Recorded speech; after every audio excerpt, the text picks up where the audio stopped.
Hola, ¿qué tal? Muy buenas noches. Bienvenidos acá a las 8:45, noche de jueves. Ya estamos en jueves 19 de agosto del 2021 con todos los temas de coyuntura nacional. Esta noche le ofrecemos en el primer segmento, vamos a hablar acerca del anuncio hecho por el gobierno de Guatemala este día en cuanto a que han transcurrido 80 días sin que aterrice una avioneta o aeronave invadiendo el espacio aéreo guatemalteco con cargamento de droga. Ya han recibido felicitaciones incluso de la Embajada de los Estados Unidos. Vamos a hablar acerca de este tema y también vamos a comentar de lo que vimos hoy en la calle Martí, en donde un grupo de personas, tal como había anunciado, bloquearon la vía y pues bueno, tal como lo habían advertido también, vendedores de la terminal llegaron a tratar de desalojarlos. Vamos a hablar de esta situación. Esto en el segundo tema. Antes saludamos a Cristian Castillo, como todos los jueves nos acompaña acá. ¿Cómo te va? Don Mario, buenas noches. Recordando siempre que usted recuerda cómo entramos en la parte más complicada del invierno, y es que ya Sí.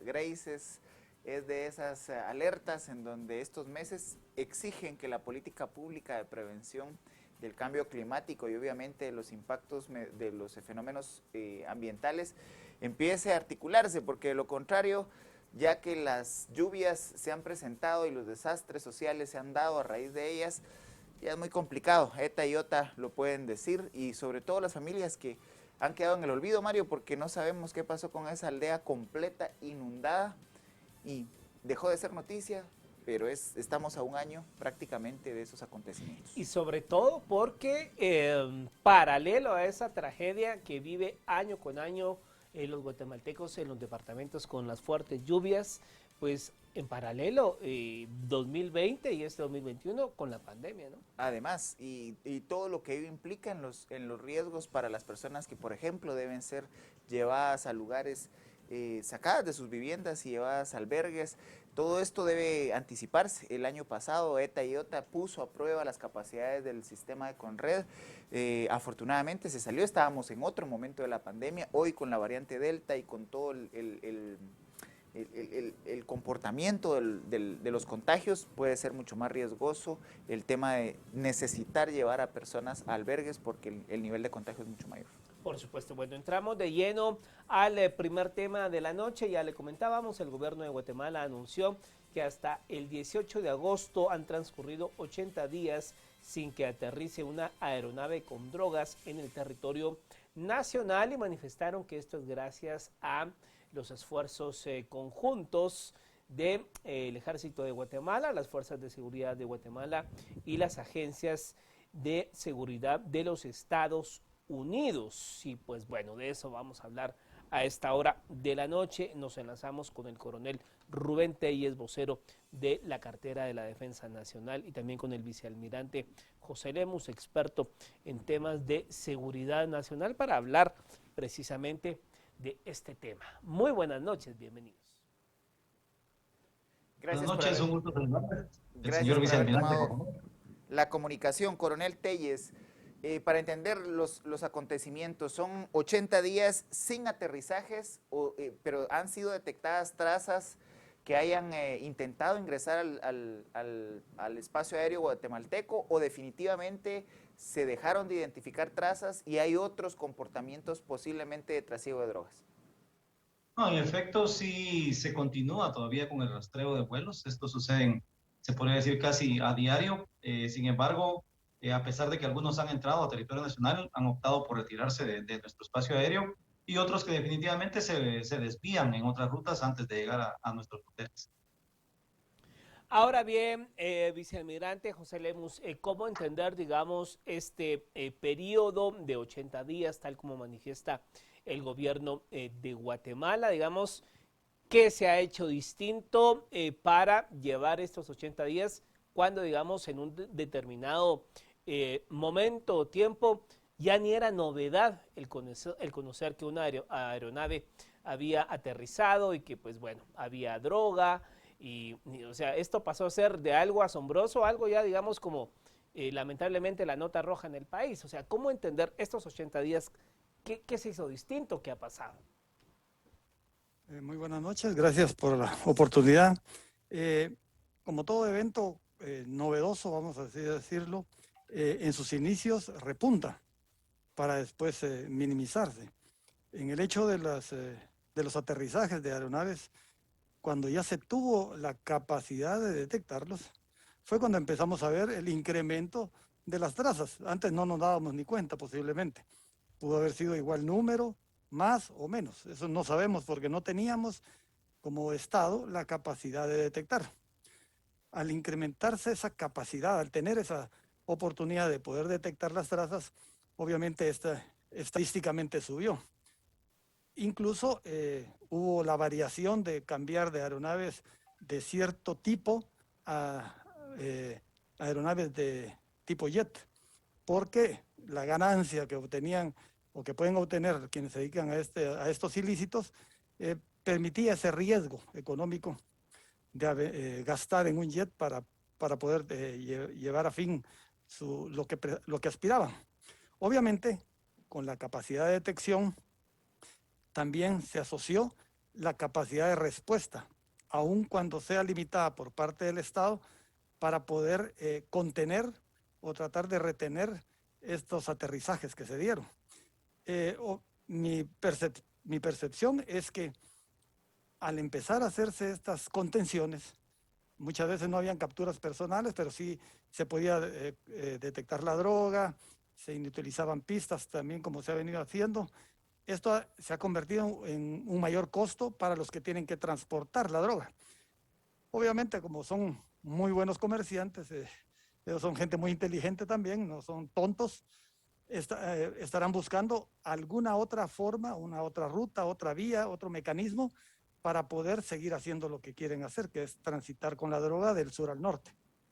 Entonces yo creo que a eso obedece esa reducción, básicamente a la efectividad de la detección, en primer lugar, por tener esa capacidad del Estado, a la interdicción, o sea, la prohibición del uso en nuestro espacio terrestre con las capacidades limitadas que se tienen por parte del ejército en sus fuerzas de tierra, como también las dificultades que tienen el resto de autoridades para la judicialización, ¿verdad? La capacidad de movilidad para hacer efectivo el combate contra estas aeronaves. Pero de una u otra forma considero que ha sido efectivo y eso ha obligado a estos señores a que busquen otra alternativa para poder seguir haciendo sus ilícitos.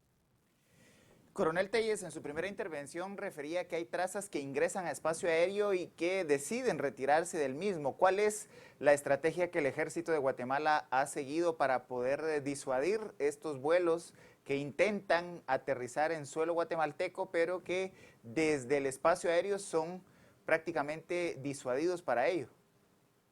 Bueno, por cuestiones de seguridad no puedo profundizar en las estrategias como tales, pero sí le puedo decir que lo que se ha incrementado es la presencia en aquellos espacios que han sido ya identificados como pistas o como potenciales pistas clandestinas. Recordemos que hubo una pista, o mejor dicho, que a estos grupos lo que les interesa es aterrizar la aeronave, descargar los ilícitos y transportarlos al siguiente punto.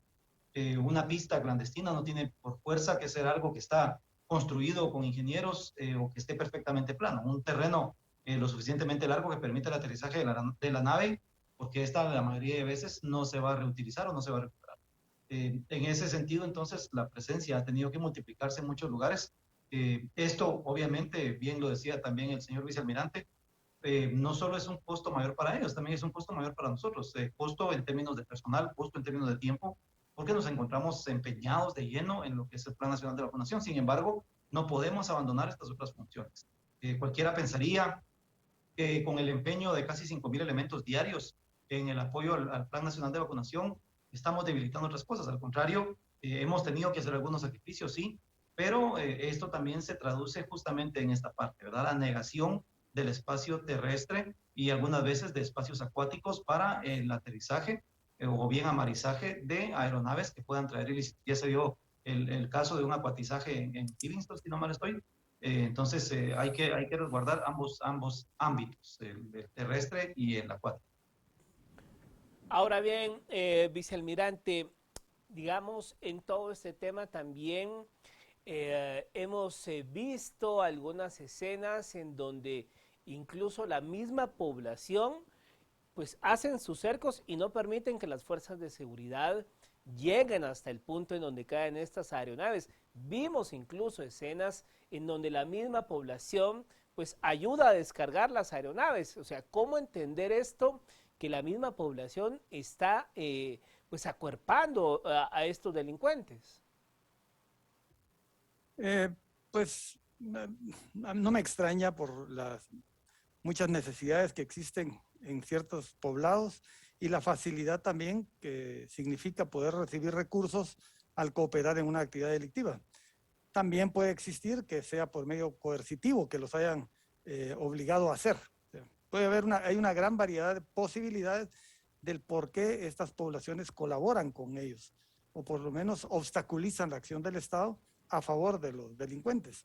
O sea, las motivaciones pueden ser muchas, habría que hacer estudios sociales de estas áreas para entender el verdadero móvil.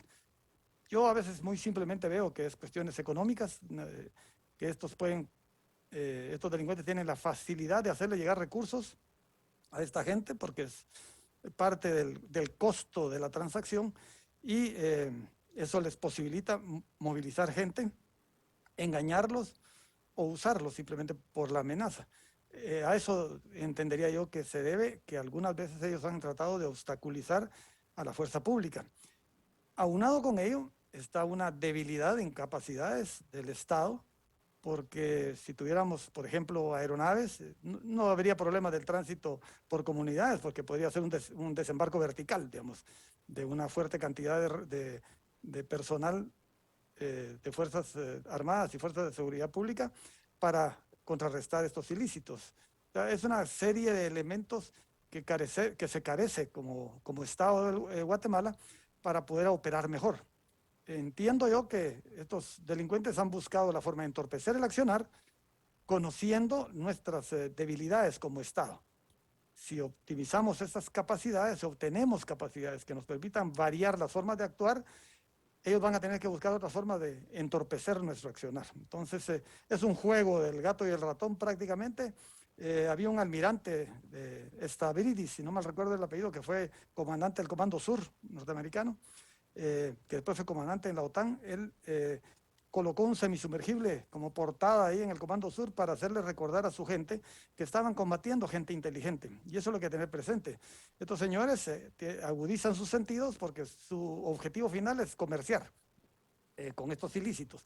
Entonces son gente que tiene recursos económicos, tiene agudeza para hacerlo, para poder llevar esta logística desde el sur al norte, y entonces a este tipo de gente es el que tenemos que enfrentar como Estado. Esta no es una cuestión de la policía, no es una cuestión del ejército, no es una cuestión del Ministerio Público nada más. Son los entes visibles en este combate operativo, por así decirlo, final, pero realmente es una responsabilidad de todo el Estado como parte de esta comunidad internacional a través de la cual transita estos ilícitos.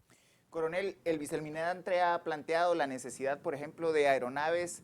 Se habló desde el gobierno de la Unidad Nacional de la Esperanza y se intentó inclusive adquirir los famosos aviones Super Tucano que permitieran a la Fuerza Aérea disuadir en el aire a posibles trazas que llevaban droga o que traían droga para ser aterrizada en este país.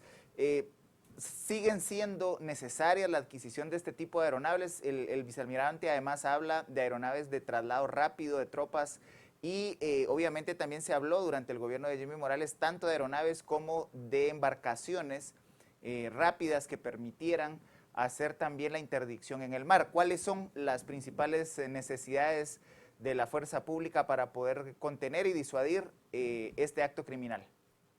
Bueno, yo creo que usted ha detallado ya las necesidades. Definitivamente se necesitan aeronaves con capacidad de interceptación.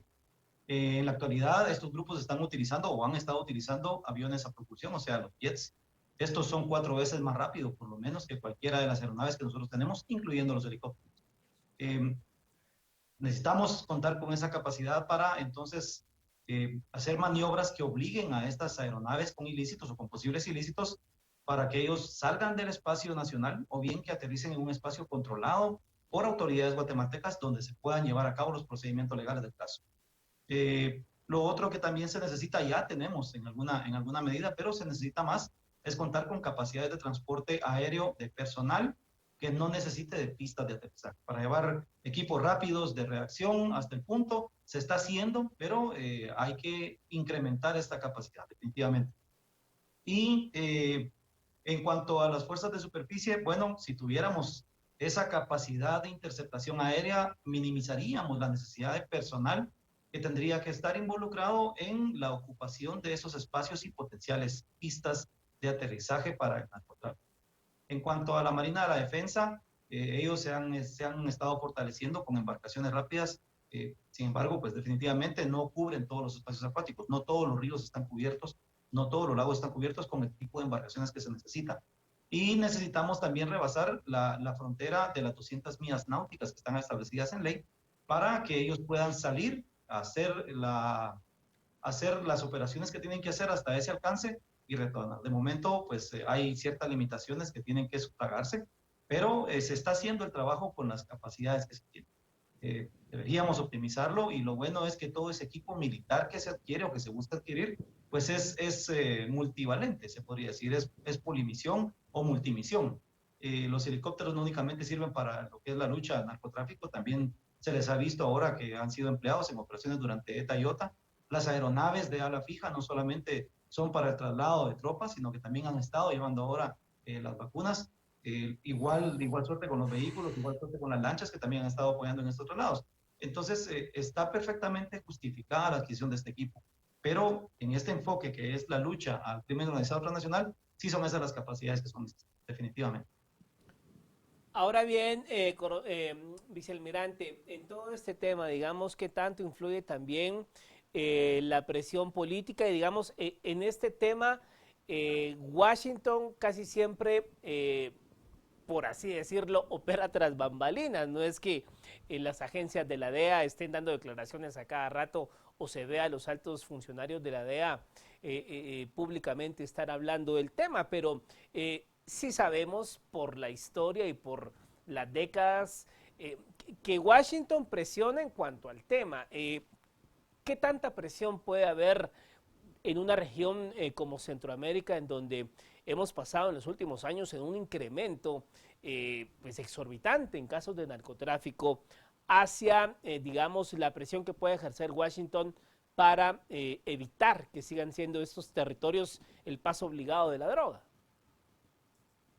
Bueno, voy a tratar de asociar y primero pedir excusas por la mascarilla que cargo puesta, es por razones de seguridad. No de que no me vean. Es un buen mensaje para seguir usando mascarilla, no tenga pena. Sí, razones, y quería hacer esa analogía, una razón de seguridad porque ustedes citaron el entorno en que nos encontramos del COVID, entonces, el uso de la mascarilla, el distanciamiento social, lavarse las manos, etcétera, la vacuna, entonces, todas son una serie de medidas muy útiles, en primer lugar, para evitar el contagio, y en segundo lugar, como se supone que ese contagio es prácticamente inevitable, ¿verdad? O sea, es postergarlo en cierta forma. Lo segundo sería hacer menos grave la enfermedad que se produce. En esa analogía, igual, los recursos que nosotros debemos emplear en el Estado para combatir esta enfermedad que es el narcotráfico o la narcoactividad en general, son una serie de medidas. O sea, aquí ya estábamos hablando nada más, por eso hice mención del resultado operativo, los actores operativos que son finales básicamente y que dan unos resultados que se cuantifican, sino que es una interacción de toda la sociedad, todo el Estado de Guatemala para poder hacer frente a esta enfermedad o este virus que es el narcotráfico. En este mismo marco, igual que lo del el virus, el coronavirus, nos afecta en el país, pero afecta a la humanidad en su conjunto. Igual es el narcotráfico. No nos podemos aislar, no podemos decir es problema de los Estados Unidos, es problema de los productores, no, es problema de todos. Obviamente algunos se enfatizan en los que producen, otros se enfatizan en los que consumen y que las víctimas somos los por donde transitan. Nosotros no tenemos una capacidad de influir en la política de Estados Unidos para que cambie lo que tiene que hacer, ni en la de los países productores. Lo que sí tenemos es la responsabilidad de actuar sobre lo que sucede en nuestro territorio. Es una obligación como Estado. Entonces, todo lo que podamos hacer va a beneficiar en primer lugar al pueblo de Guatemala. Es lo que es el objetivo fundamental. O sea, no se entendería yo que lo que se hace no es por satisfacer a otros países, sino que es por satisfacer inicialmente a nuestros ciudadanos. Lateralmente, vamos a obtener un beneficio en esa parte de la seguridad cooperativa que se usa mucho en cuanto a que los demás estados que son parte de la comunidad a la cual pertenecemos, en ese territorio conjunto que compartimos, donde estas amenazas son comunes a todos, si todos hacemos nuestra parte, vamos a tener un impacto significativo. Pero con uno de nosotros que no haga su parte, pues va a ser un lugar donde esto prolifere en perjuicio de los demás. Entonces, independiente de las presiones que pueda hacer los Estados Unidos, nosotros vamos a hacer como Estado lo que podamos con lo que tenemos. Lo que no podemos es abandonarnos a que otros hagan por nosotros y no asumir nuestra responsabilidad. O sea, aquí se tengan o no se tengan los recursos, se tiene que operar, se tiene que actuar y se tienen que dar resultados. No obstante, Estados Unidos ha invertido una cantidad de recursos para fortalecer principalmente las fuerzas de tarea especializadas en la interdicción de fronteras, para no solamente el tema de ilícitos de drogas, sino para otras amenazas a la seguridad regional. Hay que recordar, por ejemplo, todo el equipamiento de la Fuerza de Tarea Tecunumán, por mencionar una de tantas, que a través de vehículos blindados, pues se fortalecieron las capacidades del Ejército de Guatemala para prestar esos servicios. Y bueno, ya en el servicio, algunas autoridades utilizaron esos mismos vehículos para intimidación de población y sociedad en la capital, pero no se puede negar, digamos, el interés y sobre todo el acompañamiento tan cercano a través también del fortalecimiento de las capacidades aéreas que ha brindado el gobierno norteamericano al combate al crimen organizado, principalmente en materia de drogas. Sí, es innegable. Ellos tienen un interés porque el impacto, mucho del impacto final de ese tránsito de las drogas es con su población. Les afecta más en materia de salud. Me recuerdo yo que decía el primer zar antidrogas que hubo, tuve la oportunidad de escucharlo en una conferencia que decía que el impacto en materia de salud era mucho, los costos eran mucho más elevados que lo que ellos podían invertir en países como el nuestro para evitar que esa droga llegara. Sí se ha recibido bastante ayuda, nunca va a ser suficiente, creo yo, porque no ha habido hasta el momento un país que logre controlar, no tengo en mi registro algún país que ha logrado neutralizar el tráfico de drogas. Lo que se hace es minimizar sus efectos.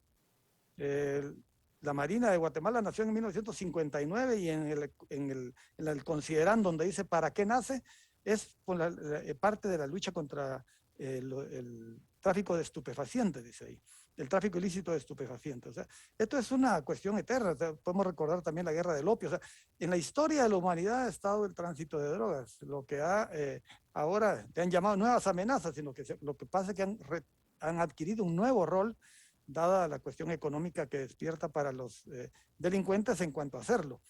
Yo a veces he tenido dudas también en cuanto a la efectividad, el incremento del trasiego que a veces se dice, porque estas son cifras que se especulan, o sea, se calculan porque no se tiene certeza de cuánto llega, ¿verdad?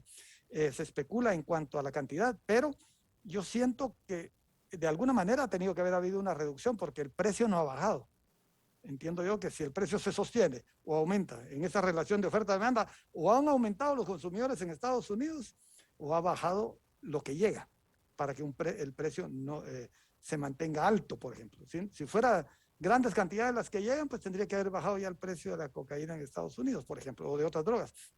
Entonces son cosas que hay que interactuar, también como el flujo de dinero de productos del narcotráfico, porque si va droga para un lado, tiene que venir dinero o alguna material, en alguna forma de pago para ese tránsito. Entonces, es un interés mutuo. Es interés de los Estados Unidos, pero como yo decía antes, es interés nuestro principalmente. Si Estados Unidos no nos da, no importa. Nosotros tenemos que hacer todo lo que tenemos a nuestro alcance con lo que tenemos para poder hacer efectivamente el rol de Estado y proteger a nuestra población.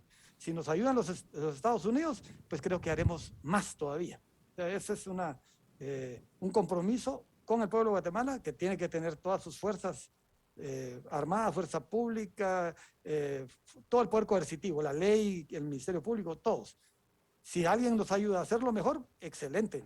Si no nos ayuda, tenemos que hacerlo bien de todas formas, básicamente. Ahora bien, Coronel Telles, ¿cómo entender, digamos, cuando estas avionetas pasan por territorio guatemalteco y pues lo que uno puede ver de lo poco que llega a través de los corresponsales de la región en el Petén, esa droga que descargan la montan en camiones, se va esto para México. ¿Cuál es la logística que ustedes han podido investigar de cómo operan estos grupos criminales en territorio, específicamente el petenero, en donde hemos visto estas avionetas? Bueno, usted toca un punto bastante importante, yo creo que es crucial para entender todo esto. Este año se han detectado 13 aeronaves, 11 de ellas en el departamento de Petén, una en Izabal, que se accidentó, definitivamente tal vez no era ese el destino, y la otra en la costa sur, en Escuintla. Estos grupos van a buscar siempre ese tipo de terreno justamente, que esté cerca de una frontera, que tenga caminos para salir rápido, que sea de difícil acceso para las fuerzas de seguridad. Ya ustedes tocaron la condición que se da con las poblaciones que muchas veces impiden el paso de las patrullas, y también que tenga cursos de agua que les facilite transportar vía acuática esta droga para los siguientes puntos. Algunas de las características que se han visto es, primero, que logren evacuar rápido los cargamentos vía terrestre o vía acuática, o segundo, que los vayan distribuyendo por grupos a lo largo del camino, o bien que pequeños grupos se dispersen y se lleven la droga en distintas direcciones, entonces hace más difícil el rastreo.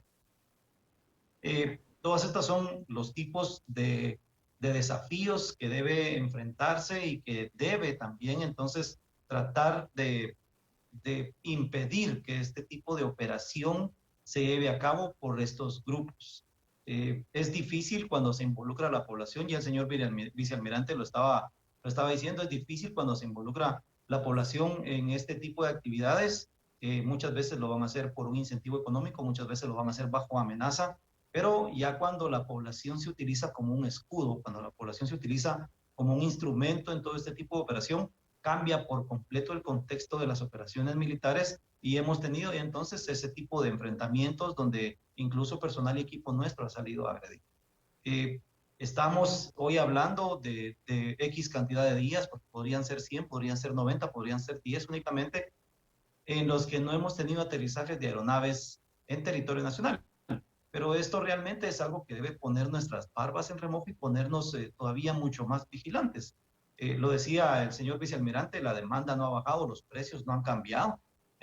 Eso quiere decir que el movimiento de la droga continúa. Entonces eso nos obliga como una de las fuerzas de seguridad del Estado a estar más vigilantes todavía en los otros ámbitos, el terrestre y el marítimo y acuático y todo lo demás, todas las superficies de agua, porque definitivamente el movimiento se está dando. No tiene por fuerza que pasar por el territorio nacional.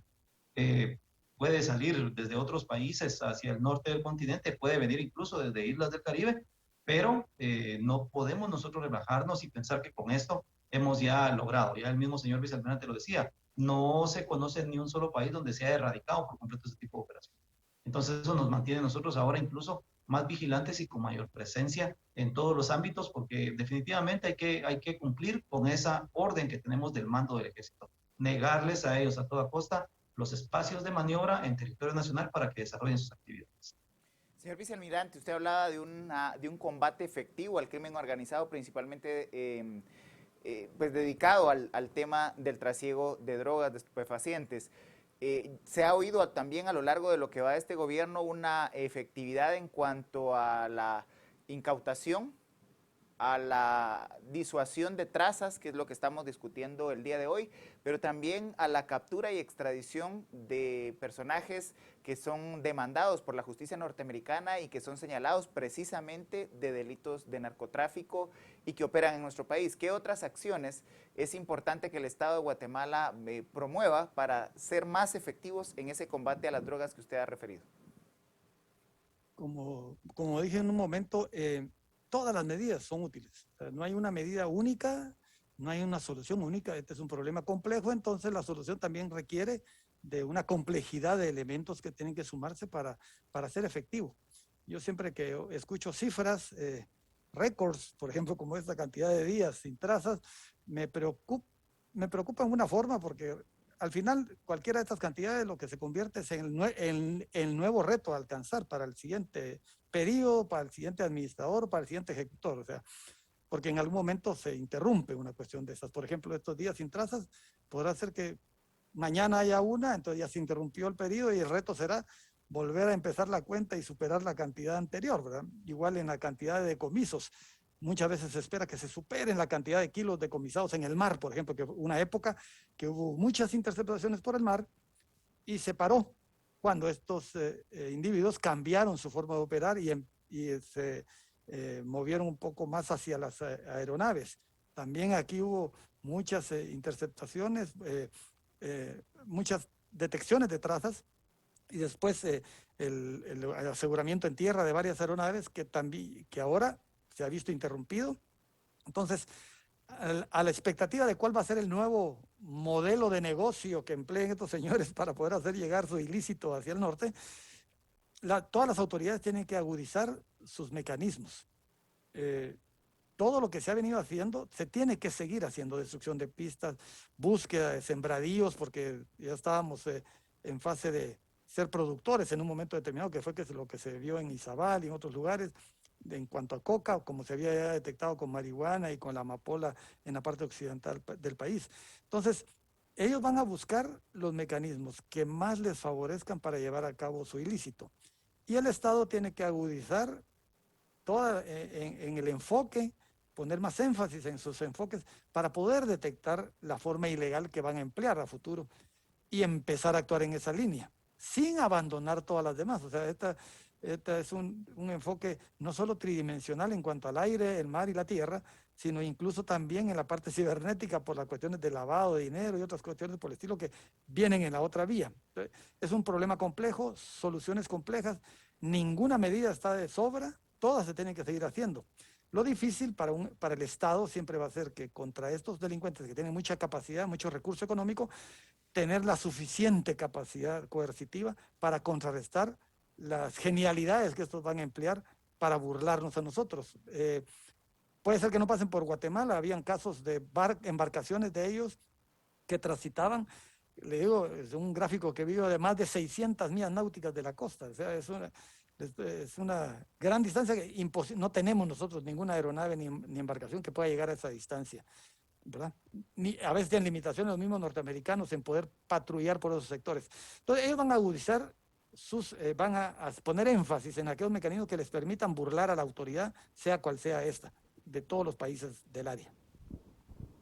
Bueno, pues muchas gracias a ambos, al coronel Telles, vocero del Ejército, y al analista, el vicealmirante José Lemus, por haber estado acá esta noche hablando con nosotros. Gracias. A ustedes, muchas gracias. Muchas gracias. Buenas noches, muy amable. Adiós. Bueno, Cristian, un tema complejo.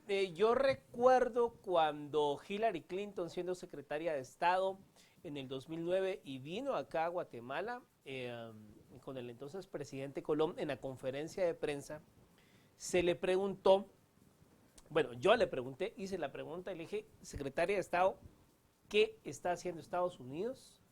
Porque el problema, empezaba el tema de los Zetas acá en Centroamérica, porque ¿qué está haciendo Estados Unidos para evitar el problema del narcotráfico? Y la respuesta de Hillary Clinton fue de que Washington reconocía que había una corresponsabilidad. 10 años después existe todavía la corresponsabilidad, porque no hubiese este trasiego de droga sin que hubiese un alto consumo en Estados Unidos, ¿no? El problema, Mario, es que para ellos siguen defendiendo que para ellos es un tema de salud pública y que es para nosotros, para las áreas de tráfico, tránsito, almacenamiento, etcétera, para nosotros es un problema de seguridad. Claro. Entonces, mientras Estados Unidos no asuma una guerra frontal al consumo, el problema, como bien decía el vicealmirante, se va a seguir buscando formas de burlar los controles y las interdicciones, precisamente porque es un negocio rentable y porque hay una demanda dispuesta a pagar el costo lo que cueste para poder adquirir el ilícito. Y sobre todo, como dicen muchos activistas en México, que México tenía un serio problema con eso, los muertos los estamos poniendo nosotros, ¿no? Efectivamente, así ¿verdad? Es, Mario. Bueno. Tema complejo el narcotráfico. 10 de la noche, 4 minutos, vamos a hacer una pausa y vamos a hablar en el segundo segmento sobre esto que vimos hoy, en donde vendedores de la terminal llegaron a tratar de desalojar a manifestantes en un bloqueo en la calle Martí. Ya venimos.